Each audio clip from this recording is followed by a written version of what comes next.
Hello, my name is Amandla, and I have a PhD in gender studies. I'm here at Georgia State University campus in Atlanta, Georgia, and I'm here to advocate for LGBTQ rights.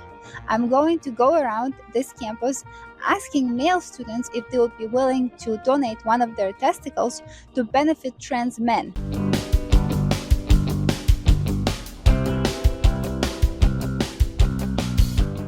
Welcome to my channel, Outspoken Samantha. If you are new here, welcome. I appreciate you clicking on the video to watch it, and I would love it if you'd help me to grow this channel and hit that subscribe button now. And if you're returning, welcome back. I truly do appreciate your continued support on my channel, and I hope that you are subscribed as well. So within the space of this gender ideology craze, sometimes we come across these videos where people are going around asking questions, and we're looking at the conversation and we're going, this has got to be fake. There is absolutely no way that this is happening. But something that I have talked a lot about, and a lot of people that touch on this subject frequently talk about, is the fact that within this ideology there is no end game, there is no boundary, there is no line in the sand. So while a lot of these conversations seem really far-fetched and out of the realm of possibility, I think what it does is it illustrates the fact that once you engage in this ideology, once you accept it on any level, there is no boundary that can be drawn. You are not allowed to put your foot down anywhere. You are not allowed to say no.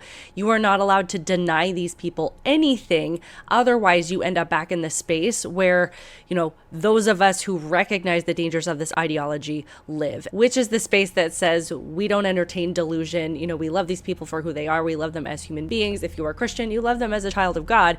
But you understand that this is a destructive path, and that allowing it on any level is not helpful to anybody. And because of that belief, you are usually labeled a bigot or a transphobe or some other kind of name. And a lot of these people that accept it don't want to end up in that space at all. So they just kind of allow everything. The funny thing is that when they're being asked these kind of questions, that in actual real life, if they were faced with this scenario, they would have far more hesitation and they might actually say no.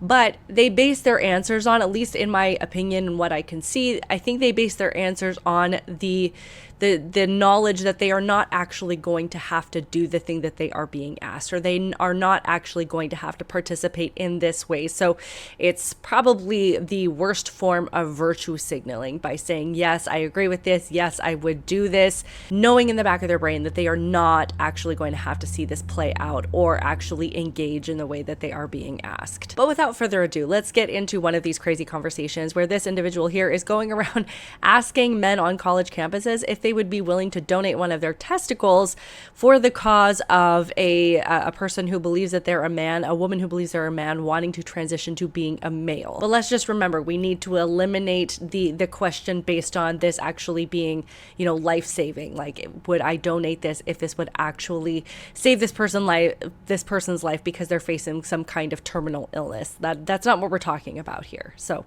with that said, let's get into it.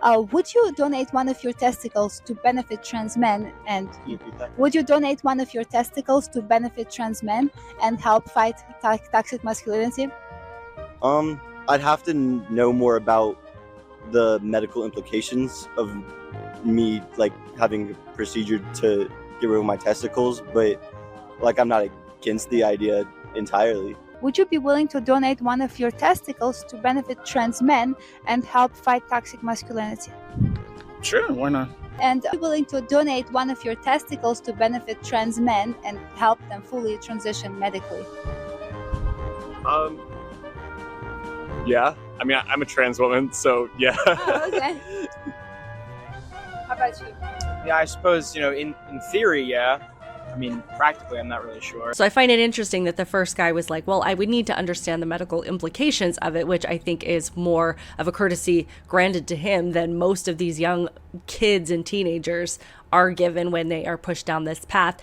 Secondly, this guy's saying that he would do it in theory when there's no possible way to do that. You cannot, in theory, donate. I'm sorry. You cannot, in theory, donate a body part to somebody. You either do it or you don't do it. But he's standing next to somebody who claims to be trans, so he understands that he can't just flat out say no. And I think that this speaks a lot to how most people respond to these questions questions because, you know, they're trying to softball their answers. They're trying to sound as inclusive as possible. But if they say what they really think, they've got somebody standing right there who is ready to call them discriminatory, ready to report them on some level. And he risks, you know, damage to his reputation and damage to who knows how many other areas of his life if he says what he really thinks, which honestly, as much as I'm laughing, is actually really scary. Would you be willing to donate one of your testicles to benefit trans men and help fight toxic masculinity?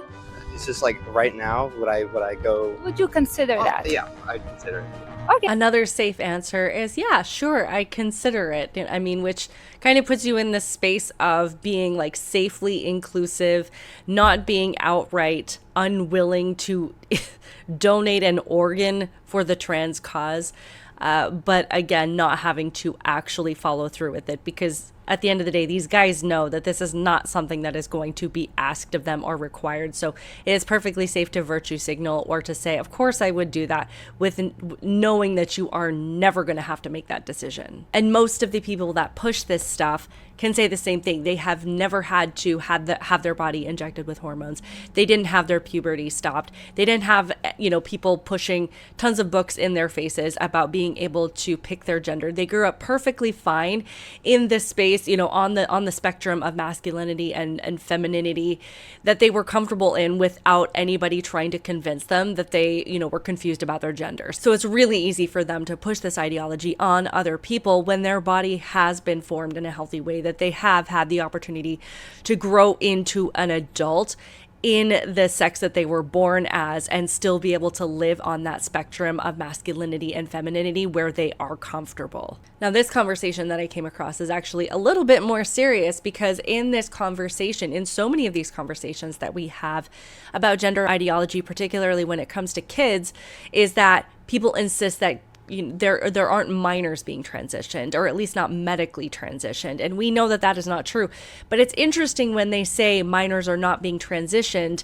If you ask them if you think it's okay, they will say that it's okay, or they will oppose legislation to stop it. So, you know, they're trying to play both sides of the coin again in this space of being inclusive, but then everybody just ends up confused, and we end up with a lot of kids that are hurt in the process. Because, as admitted by several doctors from the WPATH, the leading organization that advises so many of these clinics and schools on transgender issues, and where a lot of people go to for their information on this ideology and what it means, as admitted by their doctors, kids are too young to understand what this means. They don't have all of the information. They don't understand the long-term implications and the permanent effects of the drugs that they are putting in their body, and the fact that these surgeries are not reversible, and the fact that most of them grow up to have a high level of regret for going down this path. So let's see what our friend at TPUSA is going around asking people, because though I know that the story itself is being made up, what it demonstrates is that these people, again, will completely insist that all of these things are not happening, but when faced with the question as to whether or not they agree with it happening, they don't stand in the way of it. And Sophie, she's 8 years old, started showing signs of transitioning. She was 2 years old. She was born a boy, but hasn't had a vaginoplasty and like penile removement yet. Her parents started to transition her when she was about 3-4 years old, has been going to therapy, but now the transphobic doctors in Arizona won't allow her to go any further with her transition until she's older. Yeah, so we'll just send you an email form, and I mean, that is directly going to give surgery to a minor, so that's awesome. Thank you. Thank you so much, appreciate it. Thank you, have a great day. Thank you. Thank you. You've got a whole page. I am trans. You're trans. Oh, yeah. I'm gender non-conforming, so that's awesome. So first, she's got a full page of signatures from people agreeing to allow surgery on a minor.